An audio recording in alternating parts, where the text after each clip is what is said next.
우리 성도님들 어떻게 운전 습관 어떠신지 모르겠어요. 우리가 보통 내 차선을 이렇게 얌전히 운행하고 있는데 갑자기 다른 차가 내 앞으로 이렇게 끼어들면 여러분들은 어떻게 반응하십니까? 바쁜가 보다. 내가 모르는 급한 일이 있나 보다. 허허 웃어 넘기시는 분들 계시겠죠. 근데 또 어떤 분들은 아이고 깜짝이야 하면서 나도 모르게 경적을 울릴 수도 있고요. 거기서 좀 더 성질이 있는 분들은 이제 쌍라이트를 켜기도 합니다. 최근에 그런 일들로 참 많은 사건 사고들이 있죠. 우리 남성들, 남편분들 어떻게 운전하십니까? 이제 아내들에게 물어보면 다 나오죠. 누군가 내 앞을 끼어들면 편하지 않습니다. 사실 어제 토요일은 목사에게 되게 중요한 날 아닙니까? 왜냐면 이제 주일 준비라고 하는데 이제 설교를 할 때 다 중요한데 마음도 중요하잖아요. 어쨌든 마음을 편안하게 뭐 심란한 것들은 좀 잊고 보지 않고 아무쪼록 어제 오후에 우리 성도님 가정 한 분을 만나고 저희 장모님 댁에 잠깐 들렸다가 이제 집으로 가는 길입니다. 그 동네에는요 이제 굴다리가 하나 있어요. 근데 이 굴다리는 이 폭이 넓지가 않습니다. 차 한 대 정도 지나갈 수 있는 굴다리예요.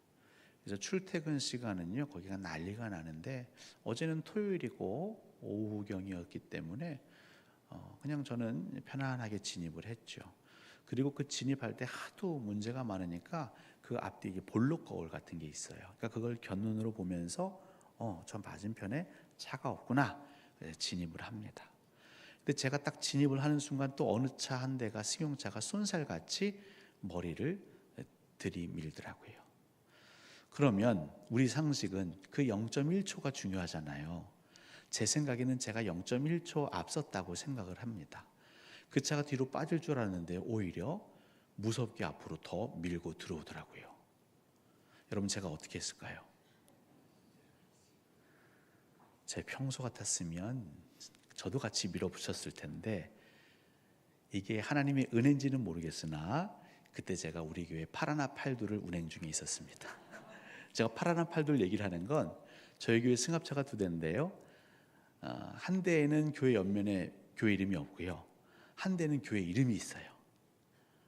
이 교회 이름이 있으니까 제가 어쩔 수 없이 차를 후진합니다.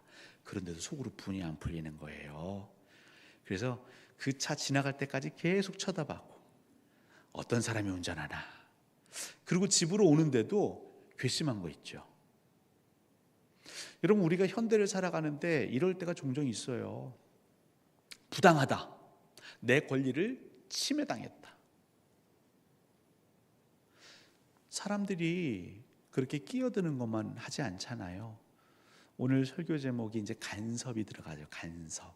여러분 간섭 종종 뭐 당하십니까? 아니면 하십니까?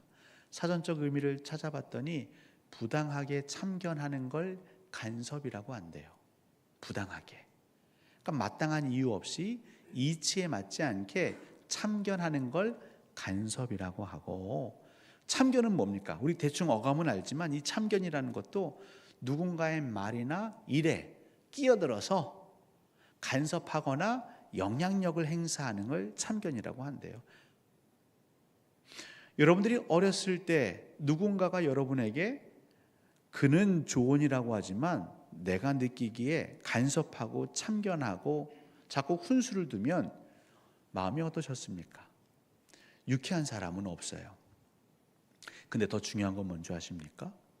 내가 유쾌하진 않지만 계속 누군가 내게 참견하고 간섭을 받으면 그것이 실제로 내게 영향력을 행사합니다. 근데 문제는요, 많이 배운 사람들이 늘어날수록 또 우리가 잘 살면 잘 살수록 주변에 자수성가하고 성공한 사람이 많아질수록 참견하는 사람들이 많아지고 간섭하는 사람들이 많아지더라고요. 지금 청소년 자녀를 둔 부모님들 어떠세요? 내가 학창시절 부모님의 잔소리 지긋지긋하다. 내가 부모가 되면 우리 애들에겐 잔소리하지 말아야지. 그게 마음처럼 됩니까? 아이들이 행동하는 게 안타깝고 걱정되니까 부모는 현명한 조언을 한다고 그러지 간섭한다고 하지 않아요. 참견한다고 하지 않아요. 그냥 부모님이 애써 절제해서 지혜를 전해준다고 하지만 우리 자녀들의 마음은 어떨까요? 우리와 부모와 생각이 다를 겁니다. 갈수록 참견, 간섭은 심해지는 것 같아요. 왜냐하면 내가 많이 안다고 생각하니까요. 우리 주변에 그런 분들 많아요. 똑똑한 사람들, 또 성공한 사람들, 남 일에 참 많이 간섭하고 참견합니다. 이렇게 겨울날 이제 새벽기도 오시는 분들은 물론 운전하다 보면 잘 모르시겠지만 우리 교회 앞마당에 주차를 하고 딱 그 새벽 하늘을 보면 참 아름답습니다. 왜 아름답냐면 그 새벽 하늘, 밤 하늘에 별이 반짝이기 때문이죠. 우리 성도님들의 10대, 우리 성도님들이 어렸을 때 고향에서 보던 밤하늘과 지금 여러분들이 살고 계신 그 밤하늘 같은지 다른지 모르겠습니다만 보통 이렇게 사람들 얘기합니다. 밤하늘의 별이 많이 사라진 것 같다고 말해요. 물론 우리가 그렇게 표현할 수 있지만 여러분 그건 팩트가 아니에요. 사실이 아니에요. 그 거짓 뉴스입니다.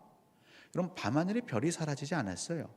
별의 밝기가 어두워진 게 아닙니다. 뭐가 달라진 겁니까? 우리 지구에 우리가 살고 있는 이 지역의 대기 질이 나빠진 거고요. 더 큰 건 우리 주변의 빛, 지상의 빛이 우리 시야를 간섭, 방해해서 밤하늘의 별을 보지 못하게 하는 거예요. 내 옆에 빛이 밝으면 밝을수록 여러분 별은 보이지 않습니다. 그게 간섭이에요. 내 자아가 강하면 강할수록, 내 생각이 강하면 강할수록, 내 고집이 세면 셀수록 나는 간섭하는 게 아니고 나는 너를 위한 거야 라고 말하지만 그건 참견이고 끼어들기고 방해로 여겨지고요. 가장 큰 문제는 뭐라고요? 밤하늘의 별이 보이지가 않아요. 성도 여러분, 그리스도인들이 늘 앙망하는 게 하나님의 뜻을 보여주십시오. 하나님의 그 말씀을 제게도 허락해 주십시오. 하나님의 영이 내 안에 오셔서 내 인생을, 내 걸음을 이끌어 주시기를 원합니다. 우린 찬양하고 기도하고 예배 드립니다. 근데 문제는요, 그렇게 밤하늘의 별처럼 새벽별의 별처럼 하나님께서는 희미할 정도로 그렇게 아주 강렬하진 않아요. 우리에게 보여주고 계시는데 우리 안에 내 강력한 자아가 그 빛을 간섭합니다. 성도 여러분, 제가 오늘 이 말씀을 왜 드리냐면 우리가 지금 살고 있는 이 시대는 간섭이 많은 시대예요. 참견이 많은 시대예요. 내 주변에 아주 똑똑한 사람들이 내 의견이 맞다라고 목청을 드높이는 시대에 우리는 살고 있습니다. 정신 똑바로 차리지 않으면 이게 맞나 저게 맞나 우왕좌왕할 수밖에 없어요. 그게 지금 우리가 살고 있는 시대입니다. 여러분, 사람은 어떤 존재입니까? 분위기, 환경의 영향을 굉장히 많이 받잖아요. 간섭이 심해요. 내가 간섭받고 싶지 않다라고 해도 간섭을 받아요. 제가 증명해 볼게요.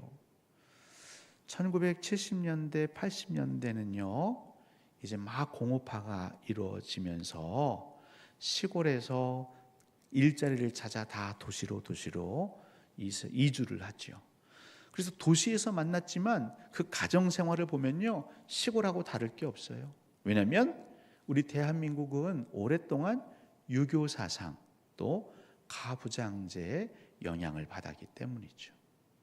그 간섭을 받아서 힘들다, 어렵다, 심지어 아들도 아버지가 너무 엄하게 해서 힘들었다고 하면서 본인이 아버지가 돼서는요, 아내를 힘들게 하고 아이들을 힘들게 합니다.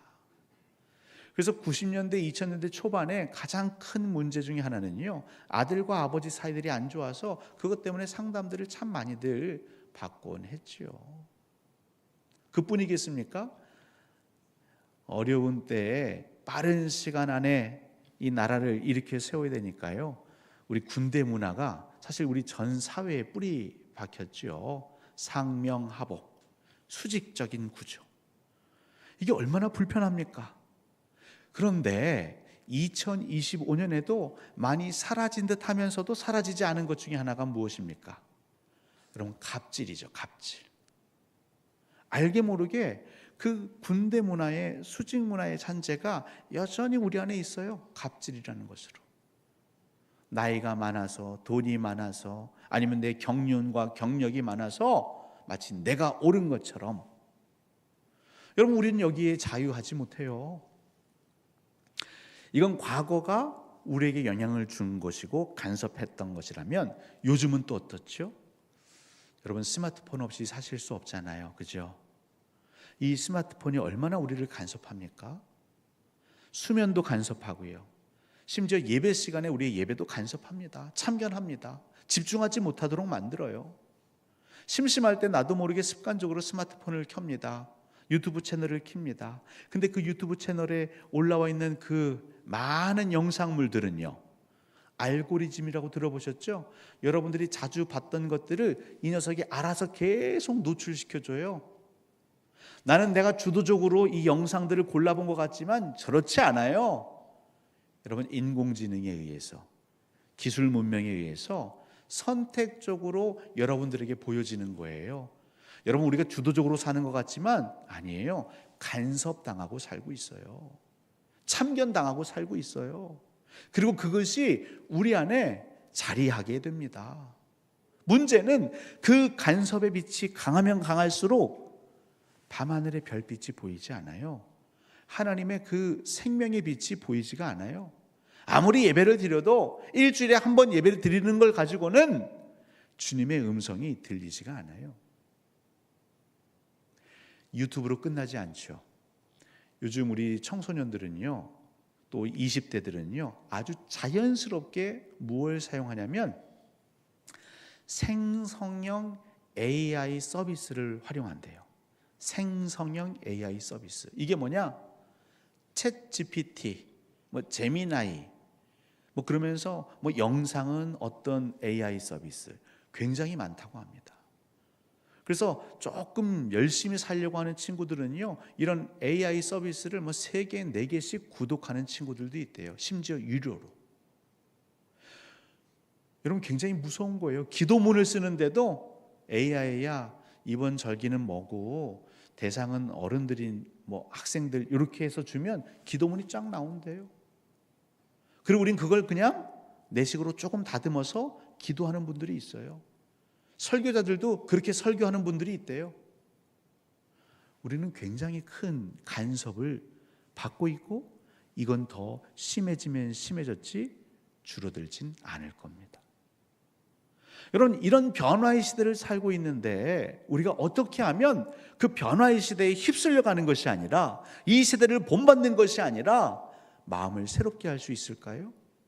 어떻게 하면 우리가 하나님의 선하시고 온전하시고 기쁘신 뜻이 무엇인지를 분별해서 마지막 순간 예수님이 재림하실 때까지 성도다움을 지킬 수 있을까요?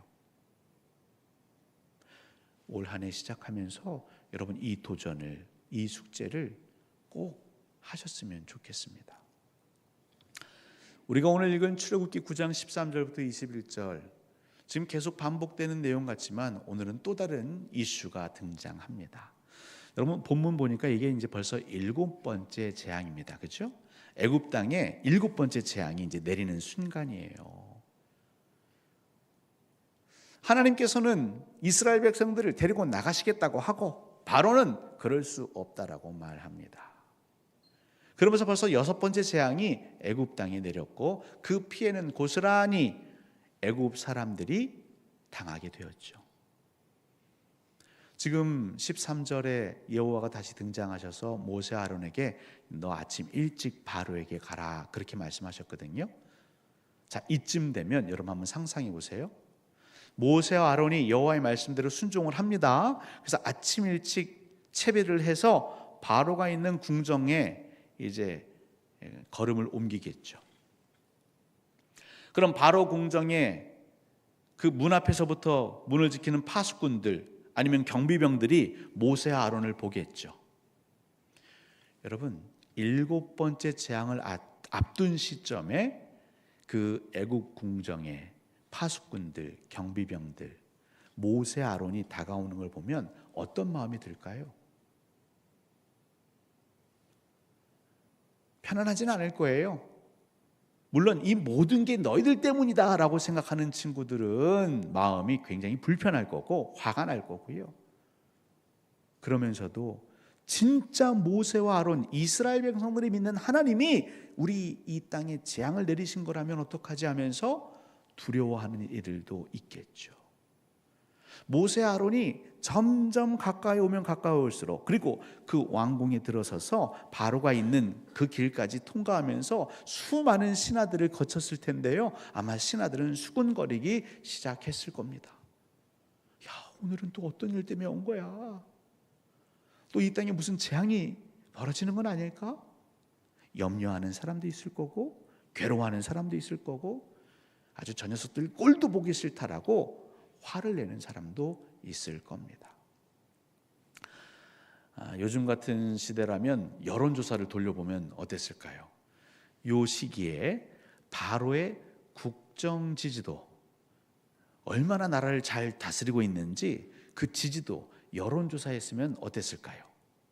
모르긴 몰라도 초기보다는 많이 떨어지고 있는 상황이었을 거예요. 백성들에게 지금 이집트에서 벌어지고 있는 재앙은 자연재해입니까? 인재입니까? 라고 물어본다면 아마 대답이 막 엇갈리기 시작했을 거예요. 저와 여러분들은 알고 있습니다. 지금 이집트 땅에 벌어진 이 재앙은 자연재해입니까? 인재입니까? 인재죠. 사람이 원인이 되었잖아요. 바로가 원인이잖아요. 완악한 자가 원인이잖아요. 이제 모세와 아론이 7번째 재앙에 대해서 얘기를 하잖아요. 들에 사람이나 가축이 없게 해라. 있으면 우박에 맞아 죽는다. 분명 그 신하들, 이제 바로하고 모세 아론이 대화하는 그곳에 그들의 시선과 그들의 귀가 아마 집중되었을 겁니다. 무슨 얘기를 또 하나. 그리고 모세가 아론에게 한 얘기, 들판에 소와 사람 있으면 안 돼. 우박이 내려서 다 죽게 될 거야. 이 우박은 이전에도 본 적이 없는 재앙이 될 것이다. 신하들이 들었겠죠. 여러분, 들은 신하들은 어떻게 했을까요? 입이 간질간질하니까 막 다 전파했을 거예요. 큰일 났어. 이번엔 우박이래. 가축이든 사람이든 가리지 않고 그 우박에 다 맞아 죽게 될 거래. 모세 아론이 그랬다니까. 하나님이 그렇게 말씀하셨대. 여러분, 여러분들이 바로 왕궁에 있는 신하라면, 그리고 7번째 재앙 직전에 이런 얘기를 듣게 된다면 여러분들의 마음은 어떠실까요? 갈리게 될 거예요. 그렇죠? 누군가는 야, 무슨 여호와야. 예전에도 역사책 찾아보니까, 기록 찾아보니까 메뚜기 떼가 왔다 간 적이 있더만. 강물이 피가 되게 하는 거 우리 애굽 바로의 요술사들도 그렇게 할 수 있잖아. 개구리가 올라오는 거 기상이유 천재지변이겠지. 이렇게 말하는 사람도 있을 거예요. 반면에 처음에는 아니야 하다가 2번, 3번 그 재앙이 반복되니까 설마 하다가 점점 하나님이 정말 계신가? 그러면서 몰래 자기 식구들에게 사람을 보냈겠죠. 지금 들에 있는 그 종 하인들하고 가축들 빨리 집으로 들여보내. 여러분, 그건 다 재산입니다. 재산이에요. 여러분 같으면 어떻게 행동하셨을 것 같으세요? 근데 진짜 성경을 보니까 20절, 21절 딱 두 부류로 나눠집니다. 여러분 20절, 21절 같이 한번 읽어봅시다. 시작.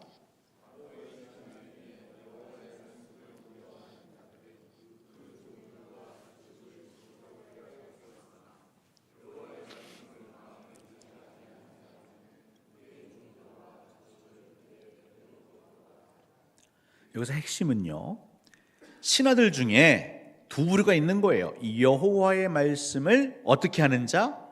두려워하는 자.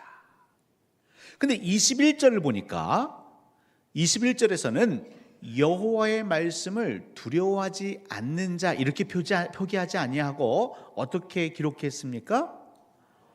여호와의 말씀을 마음에 두지 아니하는 자. 여러분, 이게 핵심이에요. 여호와의 말씀을 두려워한다. 이것은 다르게 풀이하면, 설명하면 여호와의 말씀을 어디에? 마음에 두는 사람입니다.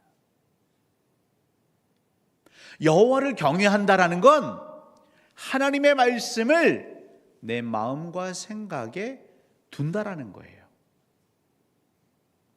이 두다라는 건 자리 잡다라는 겁니다. 허허벌판에 집을 지으려면 기둥을 세워야 되잖아요. 그죠? 그 기둥을 세우다, 이게 두다라는 거예요. 여러분, 기둥 세우려면 어떻게 합니까? 만약에 여기에 막 자갈이 있고 잡초가 있고 나무가 있으면 그건 어떻게 됩니까? 다 제거해야 되죠. 정지 작업을 해야 될 거 아니에요. 땅이 좀 무르다, 그럼 어떻게 해요? 단단하게 다져야겠죠. 이 모든 과정을 포함하는 게 두다라는 의미예요. 장애물이 될 만한 것, 거추장스러운 것들은 제거하고 거기에 우리가 세우려고 하는 기둥을 단단하게 고정하는 것, 이게 두다입니다. 여러분들은 하나님을 믿으십니까? 도대체 입을 꾹 닫고 있는 건 무슨 심보예요? 믿지 않아요? 아니, 교회에서도 내 신앙을 고백하지 않으면 나가서 고백하시겠어요? 연습하세요. 여러분, 하나님 믿으십니까? 진작 이렇게 하셔야지. 아직은 조금 못마땅하지만 여러분의 신앙을 분명하게 고백하세요. 근데 하나님을 믿는다라는 게 주일날 교회에 나온다, 요 정도가 아니에요. 하나님을 믿는다라는 것은 하나님을 경외한다라는 의미입니다. 경외한다라는 건 두려워한다라는 거예요. 하나님의 말씀을 두려워한다. 왜냐하면 하나님 말씀대로 살면 복이지만 말씀대로 살지 않으면 화가 임해요. 그래서 이것을 믿는 거예요. 두려워하는 거예요. 그래서 여호와를 두려워하고 여호와를 경외한다라는 건 여러분의 마음에 무엇이 있어야 돼요? 말씀이 있어야 돼요. 말씀. 하나님의 말씀이 그냥 스쳐 지나가는 게 아니라 하나님의 말씀이 정말 튼튼한 기둥처럼 여러분의 마음과 생각에 세워져 있어야 돼요. 흔들리지 않게 뿌리 깊게 그렇게 말씀이 자리하고 있어야 돼요. 근데 애굽 사람들은 이게 쉽지 않죠. 왜요? 간섭이 많아요. 무슨 간섭이 있었을까요? 첫 번째, 바로 왕의 뜻이 있잖아요. 이들은 신합니다. 왕의 명령을 거역할 수가 없어요. 왕의 명령, 왕의 뜻, 이건 뭐예요? 이스라엘 백성들 난 보낼 수 없다. 여호와가 누군지 난 알 수 없다. 내가 왜 그의 말을 들어야 되느냐라는 바로의 뜻, 바로의 명령, 이것이 그들을 간섭합니다. 참견합니다. 믿으려고 해도 왕께서 하시면 노하실 텐데 신경 쓰여요. 또 무엇이 그들을 참견하고 방해합니까? 이미 그 전에 갖고 있던 자기들의 종교가 있잖아요. 애굽의 종교가 있잖아요. 자기들의 신앙이 있잖아요. 자기들의 신념이 있잖아요. 그 신앙과 신념이 하나님의 말씀을 듣지 못하도록, 그들의 마음에 세우지 못하도록 간섭합니다. 영향력을 행사합니다. 이것만 있을까요? 제가 곰곰이 살펴보니까 또 있었을 것 같아요. 그건 바로 그들의 자존심, 자긍심이죠. 이집트, 나일강에, 여러분 인류 역사의 4대 문명 중 하나잖아요. 피라미드도 세우고 스핑크스도 세우고 우주 천문학 기하학이 발달한 이집트, 반면에 이스라엘은요, 히브리의 종들, 우리가 부리는 사람들. 그런데 이 히브리인들의 내가 말을 들어야 된다고? 얼마나 자존심 상합니까? 이런 것들이 다 지금 여호와의 말씀이 계속 전파됨에도 불구하고 그 말씀을 듣지 못하도록 그들의 생각에, 그들의 마음에 간섭하고 끼어들고 방해하고 참견하고 있는 것들입니다. 근데 이게 오늘날에도 동일해요. 여러분들이 하나님의 말씀을 온전히 듣고 마음에 두려고 하지만, 세우려고 하지만 이게 쉽습니까? 안 되잖아요. 복음서에 보면 예수님께서 제자들에게 가르치실 때 많은 비유를 가르치셨는데 그 중에 하나가 뭐예요? 4가지 종류의 밭에 뿌려진 씨의 비유가 있잖아요. 기억나시죠? 여러분, 길가에 뿌려진 씨, 그건 무엇입니까? 말씀을 듣자마자 누가 그 말씀을 앗아가요? 사탄이 앗아가요. 여러분, 우리 시대에도 사탄이 간섭합니다. 영적인 존재로서 마귀 사탄이 여러분의 마음에 간섭하고 끼어들고 참견해요. 하와에게 속삭였던 것처럼 우리들에게도 속삭입니다. 야, 요즘 목사들 보니까 사고 많이 치던데, 야, 임도환 목사라고 다르겠냐? 저 녀석도 똑같은 목사야. 목사 말 듣지 마. 나중에 뒤통수 맞는다. 여러분, 사탄이 속삭입니다. 여러분, 돌짝밭, 가시덤불에 떨어진 건 무엇을 의미합니까? 말씀은 듣기는 들었으나 뿌리가 깊지 못하여, 기쁘게 말씀을 들었지만 바로 이어서 환난이나 어려움이 찾아올 때, 혹은 인생을 살아가는데 시련과 재물에 대한 염려로 그 말씀이 금방 사라져 버리는 것이죠. 그러면서 좋은 밭에 떨어진 건 무엇이냐라고 할 때 성경은 그렇게 기록하고 있어요. 말씀을 듣고 받아, 그리고 결실한 자라고 말하고 있습니다. 30배, 60배, 100배 결실한 자. 말씀을 듣고 받아. 근데 그 받아가 뭐냐면 마음에 둔다라는 거예요. 이 4번째 비유, 이 말씀을 잘 듣고 마음에 두는 사람은 누구냐? 결실될 때까지, 그 언약이 성취되고 이루어질 때까지 무엇을? 그 말씀을 붙들고 있는 사람입니다. 그리고 세상은 우리가 그때까지 말씀을 붙들지 못하도록 뭐 한다고요? 간섭하고 참견해요. 야, 성경 재미없잖아. 그냥 듣는 성경해, 듣는 성경. 그래서 유튜브에도 성경 읽어주는 채널이 많아요. 근데 그게 속임수예요. 듣다 보면 좀 지루하니까 뭐예요? 바로 옆에 있는 관련 동영상 보고. 그래서 우리가 성경책을 만지는 게 아니라 핸드폰을 만지도록 참견해요. 영향력을 행사해요. 그래서 새해에는 그래, 내가 말씀 듣기, 찬양 듣기 해야지 했다가 나도 모르게 내가 좋아하는 예능 보고 먹방 보니까 짜장면 먹고 싶고 이런 거예요. 여러분, 말씀을 듣고 그 말씀을 내 마음에 두는 것, 이게 이 시대에 필요한 겁니다. 두다라는 건 뭐라고요? 여러분의 마음밭에 말씀의 기둥이 세워지기에 부적합한 것, 마음이 울퉁불퉁하다, 다양한 염려와 근심이 있다, 이런 것들은 어떻게 해요? 제거하고 말씀의 기둥이 흔들리지 않도록 우리가 부단히 노력하는 것. 언제까지? 결실할 때까지. 이게 바로 좋은 밭에 뿌려진 씨앗의 비유의 의미가 아니겠습니까? 여러분들은 모르지만 지금 사탄은요, 어마어마한 계략으로 우리 성도들을 간섭하고 있어요.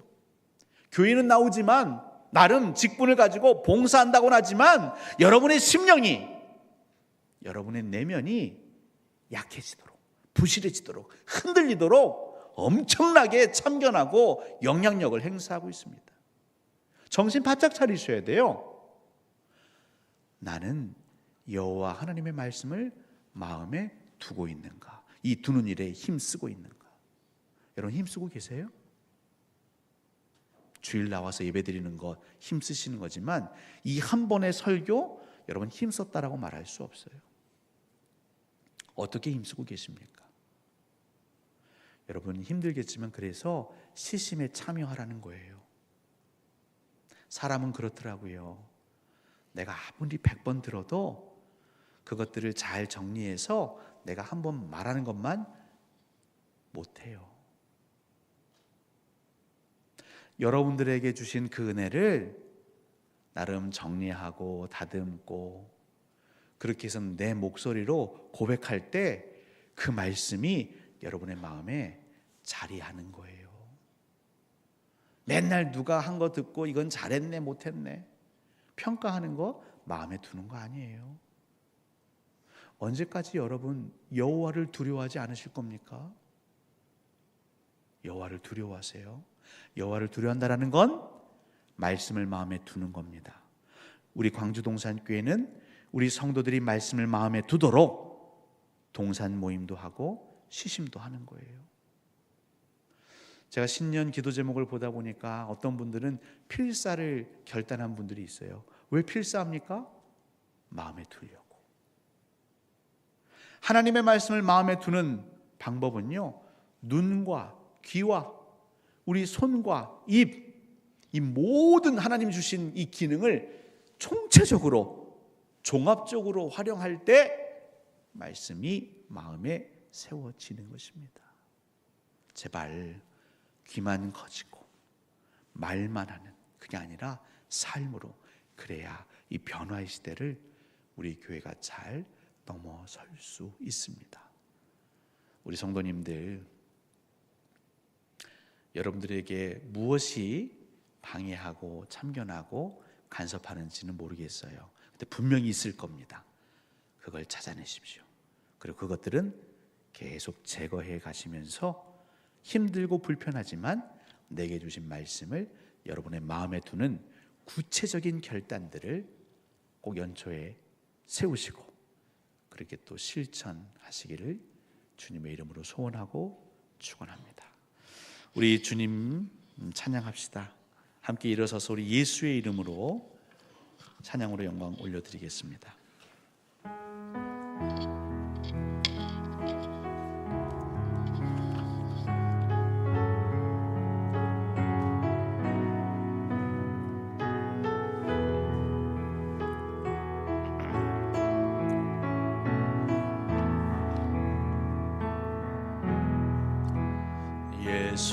예수의 이름으로 나는 일어서리라.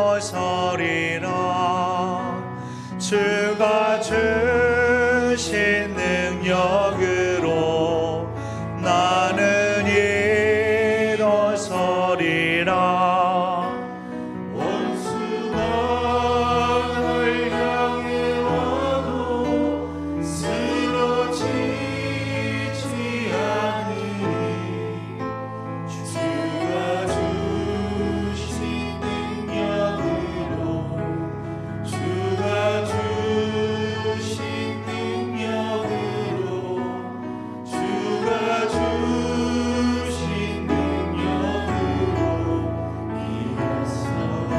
예수의 이름으로 한 번 더 찬양합니다.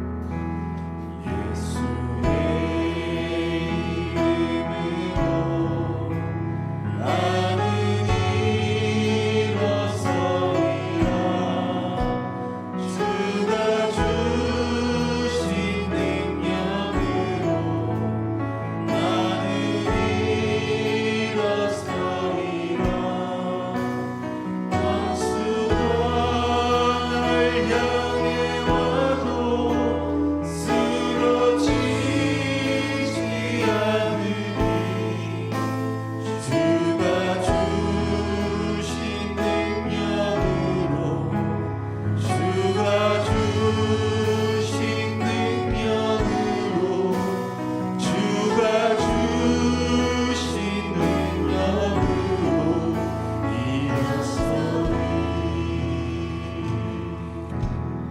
하나님, 우리 성도들이 살아가는 이 세상은 아주 교묘합니다. 우리가 바쁘고 정신이 없는 걸 알고 그 빈틈을 노려서 겉으로는 거룩한 행동인 것 같지만 결과적으로는 하나님과 멀어지도록 우리를 유인하고 미혹합니다. 우리의 문명이 참 편리한 것 같지만 그 편리한 함정 이면에는 우리가 예수를 깊이 생각하지 못하도록 우리를 간섭하고 또 참견합니다. 여호와 하나님의 말씀을 마음에 두는 자가 여호와 하나님을 두려워하는 것이고 경외하는 것이고 믿는 것인데, 우리 성도님들 입술로만 주여 주여 외치는 자가 아니라 진실로 진실로 우리 성부 성자 성령 삼위 하나님을 믿고 경외하고 경배하게 하옵소서. 하나님 말씀하옵소서. 그리고 우리 성도들 깨닫게 하시고 결단하게 하옵소서. 여호와의 말씀을 내 마음에 두기 위하여 나는 무엇하고 있는가? 그리고 작은 것부터 시작하여서 그 말씀이 견고히 우리 심령에 세워지도록 우리가 서로 협력하게 하옵소서. 오늘도 주 앞에 나와 이 감사의 예배를 드리며 하나님 예물 구별하여 드립니다. 11조를 드립니다. 주정헌금, 선교헌금, 감사헌금, 신방 감사하여 신년 감사헌금으로 1,000번째, 또 사랑의 식탁, 사랑의 담내 올려드리오니 하나님, 우리 성도들 정말 감사하다면 정말 하나님께 보답할 수 있는 것, 하나님의 명령을 마음에 깊이 새기게 하시고, 하나님께서는 우리 성도들의 그 몸짓, 그 삶의 몸부림을 보시고, 하나님 정말 우리 성도들 어려울 때 힘들 때 홀로 두지 마시옵소서. 함께 하시고 성령으로 정말 감화감동하시어서 우리 끝까지 하나님 기뻐하시는 그 신자의 길, 성도의 삶, 예수의 길 걷게 하옵소서. 이제는 우리 주 예수 그리스도의 은혜와 하나님의 크신 사랑과 성령님의 교통하심이, 여호와 하나님을 두려워하며 우리에게 주신 말씀을 우리 마음과 생각과 심령에 두겠노라, 그렇게 결단하고 구체적으로 우리의 삶의 방식을 바꾸겠노라 다짐하고 간구하는 예배자들 심령 위에, 그리고 그 말씀대로 순종하며 살아갈 가정 일터 위에, 광주 동산교회와 이 땅에 세우신 모든 교회 위에 이제부터 영원토록 함께 하시기를 축원하옵나이다. 아멘.